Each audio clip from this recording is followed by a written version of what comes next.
Hey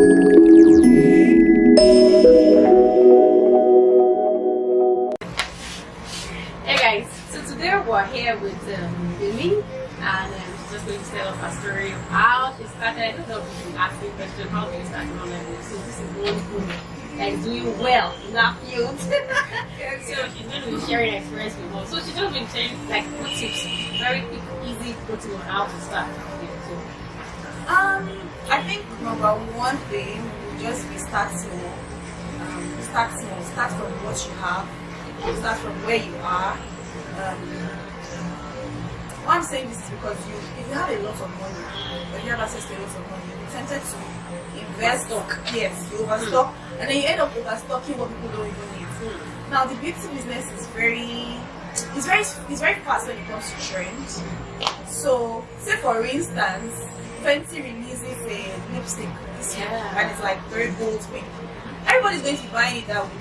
But in 2 weeks, Urban Decay has released something else. And you see that bold pink out of the door, and now you've overstocked Fenty. Now you can't really get your profit back because you're trying to find a way to push that. And then now that's a lot of money tied down. So start small. Trust the process. Every day is not going to be a great day, and you need to trust the process. There are days where you will not make sales and you will feel like you want to close your whole business. You want to close your whole business. But trust the process. Just the way there are days you will have sales, there are days where sales will come like, oh my, you can't handle it, and you're like, but I need help. I need help. And then, like we said, start small. So starting small involves, it could be like starting in your room, in your parlor. Before you go out to look for a physical store, make sure you really need that physical store. So start from your house if you can. Start from your.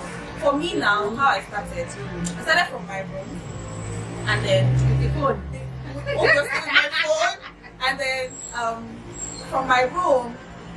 From the box, I came back from the trip and I had like a whole box of makeup. Like one of my luggages was just makeup, and that was how I started.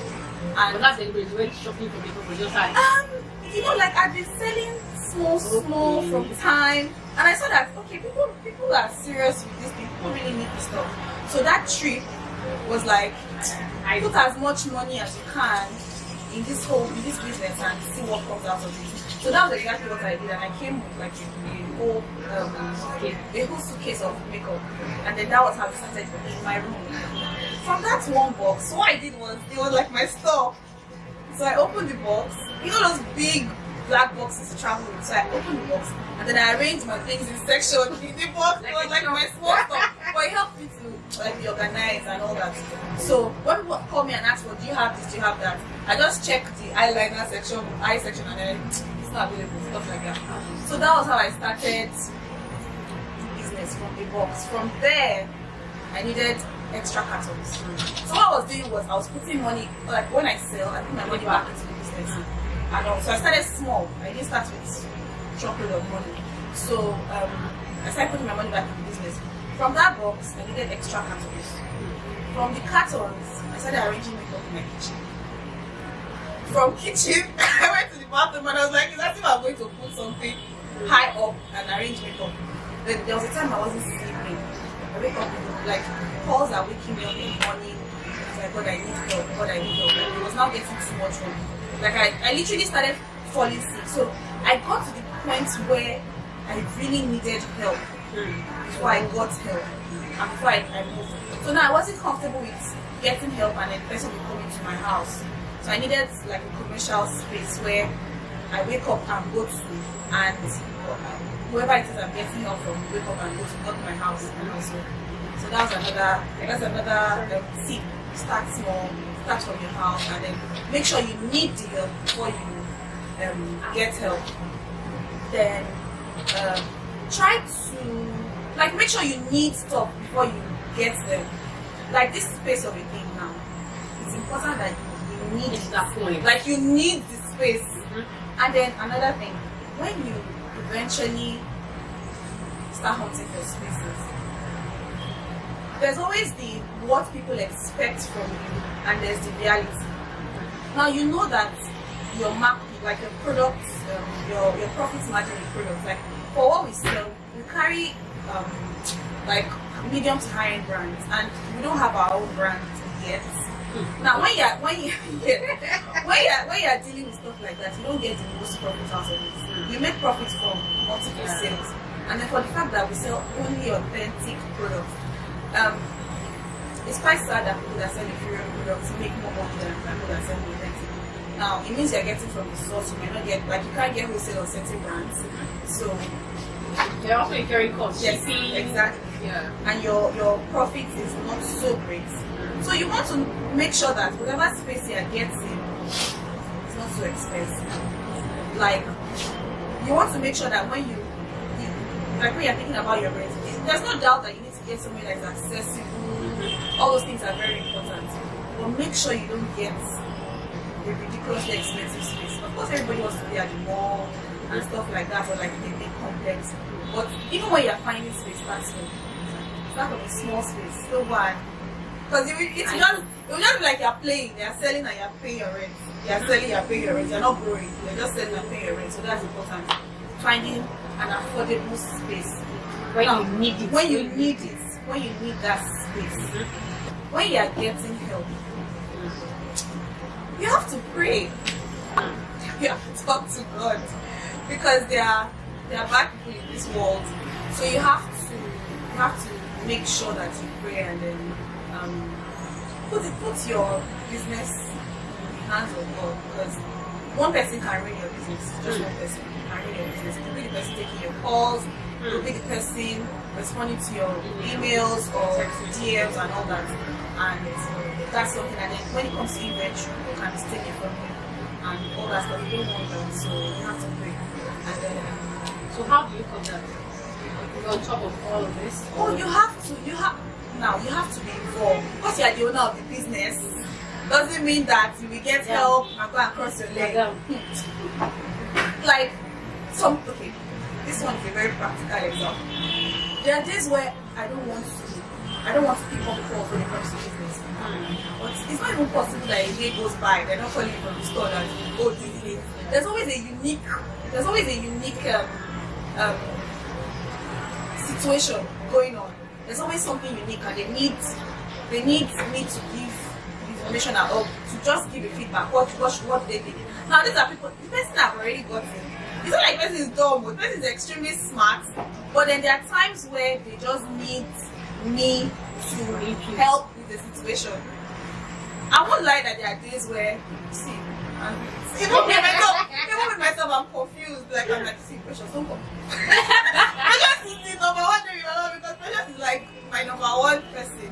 She's like the physical person at the store. I have like help behind the scenes and all that, but she's the one that needs at the store. I'm like, Precious, just fix it. Like, I will just switch off my phone and do whatever you want to do. And then, funny enough, at the end of the day, I probably call back and I'm like, okay, so how do you resolve it? So how did it go? And then you just read that nobody died. So another thing is trust people. I had a very big problem with that. Like, I always wanted to be involved in everything. You know, when you put your energy and your all into something, you can't watch it crash. Yes. So you're calling every minute, oh, how did this go? Or maybe you've already gotten someone to help you with something. Yes. You've delegated it to, but you're still coming back to spy that it was well done or something. Like, okay, so what did they say? Did you make the call? So what was the rest? And sometimes you just let trust people and let, if not to you will fall sick even when you have help. So that's another thing. Delegate. I hope I'm not missing anything. Okay, yes. Building a brand. Like, you want people to know you for a certain way. I think, to the best of my knowledge, Thebpshop is known for authenticity. We carry only, and then I think the delivery time also is very fast. That's another concern. I remember I ordered something from you and I'm like, okay, how soon can I get? Like, okay, please, don't rush me. Give me 14 to 21 days. And like every 7 days you're calling me like, oh, it's on the way. Oh, so I like that. So that's like pre-orders. Now, as much as we want to stock everything, we can't. Everybody has a dream. I walk into Sephora or Ulta, I want my store to be like that, but my reality is that we're not there yet. Right now. So what we do when it comes to stuff like that is that there are things that you might need that we don't have in the store. So we'll help you get them. Now that's a longer delivery time compared to purchasing it online. And we make sure not to post this stuff that are pre-order, so we don't confuse people and say, oh, we have code in store, we have tagline in store. Pre-order. So you can pre-order these products. Like, so when it comes to that kind of thing, I tell you, oh, it's going to take this amount of time. But then again, you've ordered your stuff, you've sent it to the shipping company. It's now beyond your control. All you have to do is have sleepless nights. I will lie to you. You pray. You see, but you can't avoid the sleepless nights because somebody's calling you. Okay, you probably told them you get your packaging. So what I do is I add days, extra days. So say for instance, we are able to standard timing is 10 days. I tell people 10 to 15 days because I can't afford to be sleepless. But when I first started, I'll tell you that 10 days. But with experience and time, it's better you deliver earlier than earlier stated than later and all that. And then especially when you're dealing with first time customers, you can't blame them. Someone has given you 50k to buy products. It's their money, they worked hard for it, so you don't want to. And then if there's any delay, communication is very important when it comes to feedback. Online business. This is what is going on. You have to communicate with your customers. You can't give them that space to assume things. That's when they now start getting cranky and rude and all that. But if you're able to communicate with them on time, you keep that part out. Now back to authenticity and the branding thing. If you're going to sell authentic products, stick to it. Temptations will come left, right, center. You're going to get emails, you're going to get offers. I think maybe now we don't get as much emails when it comes to selling counterfeit products as we used to when I first started. There was a time, I don't know how these people get your contact, but they do. They'll send you a spreadsheet. Buy MAC powder or MAC foundation or buy this. And you see like the pictures, they look so real. They tell you you get it at a cheaper price if you get a certain amount and all. I said we calculate. I didn't even sweat it because I wasn't trying to go shortcuts. I wasn't trying to do that. So if you are going to sell authentic products, stick to it. So to the best of my knowledge, I think that's one thing we pride ourselves in, authenticity. Don't let how much extra make you fall when it comes to your standard. Don't let change make you fall. So stick to authenticity. Just stick to the truth. Be fair to yourself. Be truthful. So when someone calls you and tells you, I think maybe my product is this, or you are able to tell them no with confidence. Oh, as a matter of fact, I have confidence. Yes. You are able, like you are calm, you are relaxed. But when you know you don't rule somehow, you've done something, your heart will, and then it's bad. Like if something, and then the way social media is right now, it's easy for things to trend. It's very easy for things to trend, and you don't know who's watching, who wants to purchase your video and then the system, and then so that's another thing. I think we move past 5. It's a whole ball game. It's a whole ball game. There's a whole lot. But I think how long have you been doing this now?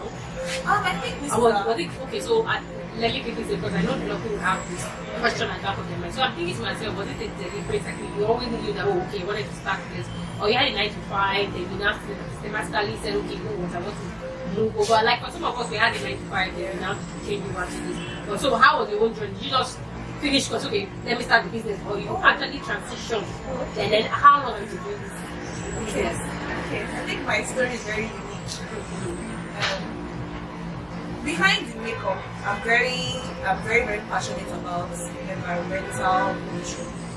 I actually studied it up to master's degree, so I have an MSc in pollution management. So I thought I was going to be able to do both. Now, do both was not sell makeup and do that. It was supposed to be service because I started with service. I was actually a full-time makeup artist at some point in my life. But when I started doing my MSc, there was no time because I did full-time. I couldn't do services. So it was during my MSc. I decided that because the alerts stopped coming because I was doing full time and I didn't like trying to see. I like money. I love money. So I was like, you know what? How can I be in class and be making money? So that's how the whole online thing started. Though I didn't have a website at the time, I think there were platforms. All these. There was something called Kemo. I think Julia had Kemo. It was a platform to sell makeup for free. So I started selling. I sold a wig. Sold hair. Sold wig. I like money. So I started selling everything, like because I was always getting stuff like, oh, I go out and someone's like, oh, where did you get your hair from? Where did you get your this? Where did you get? So I'm like, you know, I could just put these things online.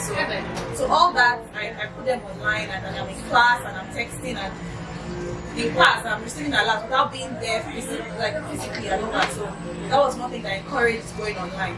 So now, if I had a 9 to 5, many people don't know this. I never mentioned it. After I started the Thebpshop, I thought I could do this still because I still had passion for environmental management. So I got a job. A dream job that I think, you know, there are times in your life where you feel like, there was a time in my life, like this job, I waited for this job for like maybe 4-5 years. This job was huge. It was huge at the time I wanted it. But I had to be very truthful to myself. I started working for the federal government for environmental management and pollution and all that. It was, you know how, what they call this, job security, when you're working with the government, that's what people are working out there. But it takes a lot.